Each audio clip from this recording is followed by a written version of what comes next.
अगर हैकाथॉन से ऑनबोर्डिंग में इफेक्ट पड़ रहा होता या वर्स्ट केस में टर्मिनेशन हो रहा होता या ज्वाइनिंग में इफेक्ट पड़ रहा होता तो भाई ऑनबोर्डिंग इस मेल से ट्राई करो, जो भी इशू है इस मेल पे डालो। बहुत ही डिटेल बताया था, इजी होता कोडिलिटी क्वेश्चन टेस्ट। और मैं ये यार मतलब कंपनी चैन से जीने नहीं दे रही, कहीं हैकाथॉन्स, कहीं इंटरव्यूज, कहीं कोडिलिटी, कहीं कुछ भी, और आफ्टर अ ज्वाइनिंग ऑल्सो कहीं क्रैश कोर्स, फिर क्रैश कोर्स के बाद असेसमेंट ऑल्सो। तो सब लोग सब इसी में परेशान है कि भैया ये हैकाथॉन जितनी भी चीजें क्या इफेक्ट करने वाली है, क्या टर्मिनेशन से, क्योंकि कहीं ना कहीं न्यूज यहाँ वहां से लोगों इतने फालतू लोग बैठे हुए हैं कि वो न्यूज डालने में बिल्कुल एक मिनट भी लेट नहीं करते कि भैया टर्मिनेशन हो रहा है या फिर ऑफर लेटर रिवोक कर रहे हैं। तो इन सब के बारे में बात आज इस पूरे वीडियो में करने वाले हैं, तो चलिए स्टार्ट करते हैं वीडियो। तो hey guys, this is Anurag and welcome to Geeks 2.0। तो कैसे हैं आप लोग? तो आज की वीडियो में हम बात करने वाले हैं कि भैया हैकाथॉन्स के जो लोग मुझे मैसेज कर रहे थे कि अनुराग भाई हैकाथॉन्स अच्छे नहीं गए तो क्या इफेक्ट करेंगे ऑनबोर्डिंग में, और ज्वाइनिंग फॉर्म्स आ गए हैं तो उसमें फिल करने में बहुत सारे इश्यूज आ रहे हैं लोगों को। लगभग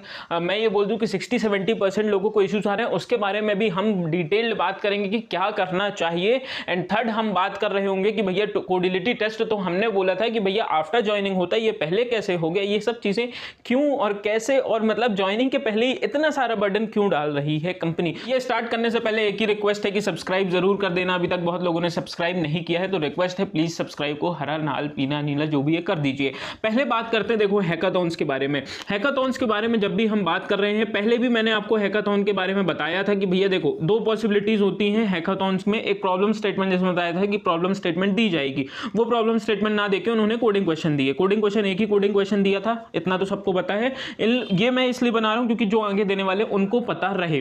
तो मैंने क्या पॉसिबिलिटीज बोला था, या तो वो खुद बनाएंगे यूनिक प्रॉब्लम स्टेटमेंट तो सबको सेम मिल जाएगा, ठीक, या तो नेट से उठा के दे देंगे। नेट से उठाने में भी सबको मतलब नेट से मिल जाएगा, और दूसरा अगर वो खुद यूनिक बनाएंगे तब फिर सबका सेम ही देंगे, क्योंकि हर जन के लिए भाई यूनिक तो बना नहीं सकते, इतनी भीड़ है, ट्रेनिंग पार्टनर इतना भी खाली नहीं है।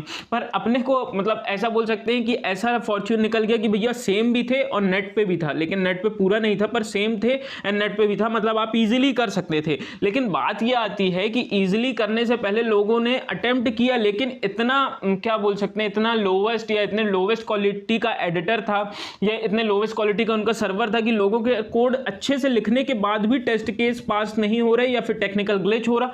मतलब लोगों देखो दो सिनेरियो होते, एक आपने इतना काम कर लिया, एक सर्वर नहीं काम कर रहा। कई बार होता है कि आपको अपने काम नहीं आ रहा, सर्वर बढ़िया काम कर रहा है। पर यहां पे क्या था, मोस्ट ऑफ द 90% लोगों ने भैया देखो सेम रहता है तो हो जाता है, ठीक है, यू ऑल बेटर नो। तो 90% लोगों ने जैसे तैसे कर तो लिया, लेकिन भाई बात जब वहां पे आई सर्वर की तो उनका सर्वर ही नहीं अच्छे से चल रहा था। तो लोग, बहुत से लोग टेस्ट केस पास नहीं हो रहे, बहुत से लोग के सबमिशन नहीं हो रहे, बहुत से लोग के ये नहीं हो रहे। तो मेरा ये कहने का मतलब, लास्ट में मैं आपको बताऊंगा कि ये हैकाथॉन से ऑनबोर्डिंग में इफेक्ट पड़ेगा कि नहीं, पहले आप ये समझ लीजिए, ठीक। तो इसका मतलब ये हम मान सकते हैं कि भैया जब एक नॉर्मल बेसिक सा एडिटर यूज किया गया या फिर नॉर्मल एक बेसिक सा सर्वर यूज किया गया, बेसिक सा आपको क्वेश्चन तो तगड़ा था, पर अगर नॉर्मली नेट से उठा के क्वेश्चन दिया गया, तो आप अगर खुद समझिए कि अगर हैकाथॉन से ऑनबोर्डिंग में इफेक्ट पड़ रहा होता या वर्स्ट केस में टर्मिनेशन हो रहा होता या ज्वाइनिंग में इफेक्ट पड़ रहा होता, तो भाई आपको हैकाथॉन ऐसा थोड़ी देते कि भैया इतने लोवेस्ट क्वालिटी का एडिटर दे देते, कुछ तो अच्छा देते ना, जिससे मतलब अगर आप कोड कर रहे हैं तो सही में टेस्ट केसेस पास हो जाएंगे। तो देखो ऐसा वाली कहानी थी कि बेकार आदमी कुछ किया कर, कपड़े उधेड़ के सिया कर,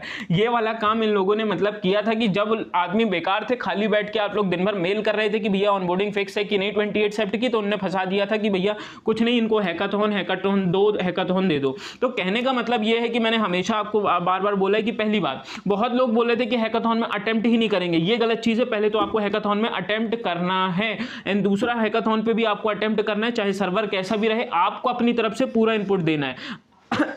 आपको जो बन रहा है वो चीजें करनी है, ठीक। वो उनकी तरफ से है कि सर्वर नहीं चल रहा या कुछ भी नहीं चल रहा है, तो वो उनकी तरफ से प्रॉब्लम है। तो इन शॉर्ट बोला जाए तो हैकाथॉन का इतना इफेक्ट नहीं है ऑनबोर्डिंग पे, ना ही टर्मिनेशन। जिस हिसाब से टेस्ट हुआ उस हिसाब से तो बिल्कुल भी नहीं लग रहा कि ऐसा होगा, और ये इस बेसिस पे भी मैं बोल रहा हूं क्योंकि उन्होंने पहले भी बहुत बार बोला है कि हैकाथॉन्स वगैरह से आपको एंगेज करने के लिए, आपको रिकॉल करने के लिए, आपकी नॉलेज के लिए बनाया गया है, ना कि आपकी ऑनबोर्डिंग वगैरह में इफेक्ट डालने के लिए। दूसरी बात करते हैं कि ज्वाइनिंग फॉर्म से बहुत लोगों को इशू आ रहे हैं। देखिए अभी मैं जब वीडियो रिकॉर्ड कर रहा हूं इसके जस्ट 2 मिनट पहले बहुत लोगों को ज्वाइनिंग फॉर्म से इशू रिलेटेड एक मीटिंग का शेड्यूल आया। ठीक, पहली बात ज्वाइनिंग फॉर्म से जहां इशू आ रहे हैं, आप क्या कर रहे हैं कि जैसे ही फॉर्म, जैसे ही प्री कनेक्ट सेशन हुआ, आपने इकट्ठा जितने लोग हैं, जितने लोग भाई, यहां कंपनी क्या करती है, छोटा मोटा सर्वर बना देती है, उसमें 2-3 हजार लोग करने हैं तो, पर अब जितने लोग हैं सब इकट्ठा फॉर्म भरने के लिए तैयार हो गए, सब इकट्ठा फॉर्म भरने के लिए तैयार हो गए, तो क्या होता है भैया, इनका सर्वर ही बैठ जाता है, सर्वर ही बिजी हो जाता है। तो उसमें होता क्या है, सर्वर ऐसा नहीं रुकता कि वेबसाइट ही पूरी रुक गई, उसमें क्या होगा कि आपका फॉर्म रेंडर अच्छे से नहीं होगा, आपका ज्वाइनिंग फॉर्म नहीं शो होगा, आपके आधे ज्वाइनिंग फॉर्म्स होंगे। तो ये सब प्रॉब्लम्स होते तब हैं जब बहुत सारे लोग काम कर रहे होते हैं। तो इसका सॉल्यूशन क्या है? सॉल्यूशन पहली बात ये, मैंने खुद ये फील किया या मेरे बैच में भी एक्सपीरियंस किया कि आप रात में काम करें, 2 से 3 बजे 4 बजे रात में करें, तब आपका इजीली हो जाता है। दूसरा ये कर सकते हैं कि आप ऑल टाइम क्लियर हिस्ट्री करके या क्लियर कैश करके आप कर सकते हैं। क्लियर हिस्ट्री, कुकीज, कैश, ये सब क्लियर कर सकते हैं। मतलब करने का है आपको, अगर ज्वाइनिंग फॉर्म में प्रॉब्लम आ रही है, पहली बात 2-3 दिन रुक जाओ भाई, ऑनबोर्डिंग डे के 2 दिन पहले तक, ऑनबोर्डिंग डे के 2 दिन, अगर 20 तारीख को ऑनबोर्डिंग है 20 सेप्ट को, तो 18 सेप्ट तक आप ऑनबोर्डिंग फॉर्म भर सकते हैं। मतलब कहने का मतलब यह है कि ज्वाइनिंग फॉर्म भर सकते हैं, तो मतलब 2 दिन पहले तक आप भर सकते हैं। इसलिए अभी इतना जल्दी मत हड़बड़ाओ, 2-3 दिन वेट कर लो। 2-3 दिन बाद, जैसे मैं बोल रहा हूं,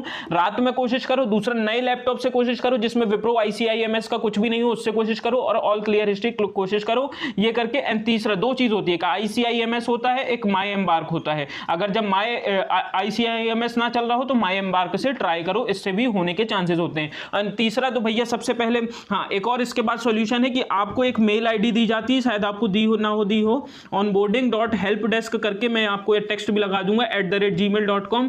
जो भी आपकी इशू है, आप मैनेजर कैंपस की जगह इस मेल आईडी में आप कर सकते हैं मेल। ठीक, तो ये हो गई 4 बात हो गई। एंड 5वां तो भैया आपके लिए ज्वाइनिंग फॉर्म का कनेक्ट सेशन उन्होंने रखा ही है। तो ज्वाइनिंग फॉर्म जिनको प्रॉब्लम आ रही है वो ये कि 2-3 बजे 4 बजे रात में करो, इसका कोई फैक्ट वाली बात नहीं है, पर मैंने एक्सपीरियंस किया, काम हो जाता है। दूसरा, ऑल क्लियर ब्राउजर हिस्ट्री सब कुछ क्लियर कर लो। दूसरा, ICIMS से नहीं हो रहा तो माई एम्बार्क से देख लो। चौथा, ऑनबोर्डिंग इस मेल से ट्राई करो, जो भी इशू है इस मेल पे डालो। एंड 5th क्या है कि भैया ज्वाइनिंग का जो प्री कनेक्ट सेशन फिर से होने वाला है, उसको कनेक्ट करके अपना काम कर लो। अब चलते हैं कोडिलिटी की तरफ, और सब्सक्राइब नहीं किया तो प्लीज सब्सक्राइब दिस चैनल। तो देखो यार, कोडिलिटी की बहुत सारी वीडियोस मैंने पहले, मतलब 2 वीडियोस बना चुकी है। एक शॉर्ट बनाया था, शॉर्ट में थोड़े से कुछ अधूरे चीजें थी, उसके बाद कुछ और अपडेट हुआ कोडिलिटी में, तो मैंने एक अलग से वीडियो बना दी थी, आप इसमें देख सकते हैं। बहुत ही डिटेल्ड बताया था, ईजी होता कोडिलिटी टेस्ट। और मैं ये बोलूंगा कि पहली बार में निकालने को कोशिश करो। मतलब अटेम्प्ट तो बहुत 3 मिलते हैं जहां तक, या 5 मिलते हैं, 3 मिलते हैं, इस वीडियो में आप देख सकते हैं। पर लेकिन मैं आपको बोलूंगा पहली बार में कोशिश करो, क्योंकि पहली बार में बहुत सारे लोग दे रहे होते हैं, तो हो जाएगा। एंड दूसरी बात, तीनों की बात हमने कर ली कि भैया हैकाथॉन्स वगैरह ने आपने देख लिया। अगर आपके रिजल्ट ठीक नहीं आए तो भैया सिर्फ एक, अगर क्लैरिफिकेशन मांगते तो दे दो भैया, हमने सब कुछ किया था, टेस्ट केस वगैरह पास नहीं हुए थे और पास हो गए थे, फिर भी हमारा नहीं हुआ। एंड दूसरा, आपको ज्वाइनिंग फॉर्म में इशू आ रहा है तो आप देख सकते हैं। तीसरा, मैंने कोडिलिटी का बता दिया। एंड रिजेक्शंस वगैरह में तभी रिजेक्शंस हो रहे हैं यार, या जबकि आपके, मतलब आपके कैमरा पे मोबाइल ही आ गया हो, आपके जब वो ऑनलाइन असेसमेंट चल रहा हो, एंड दूसरा सेकंड पर्सन आ गया हो, तब ज्यादा टर्मिनेशन होने के चांसेस हैं। और ये सब चीजें देखो बिल्कुल बहुत ही किस्मत पे होती है, क्योंकि जानते हैं कि 99% लोग वैसे ही हैं, मतलब जिनने जिंदगी में पूरे पाप किए होंगे उन्हीं को टर्मिनेशन आया होगा। तो बस आज की वीडियो बस यही खत्म करते हैं। नेक्स्ट वीडियो आपको किस टॉपिक पे चाहिए आप कमेंट डाउन कर सकते हैं। बस आज की वीडियो बस यही खत्म करते हैं। सब्सक्राइब प्लीज कर देना, सब्सक्राइब अभी तक नहीं किए हो।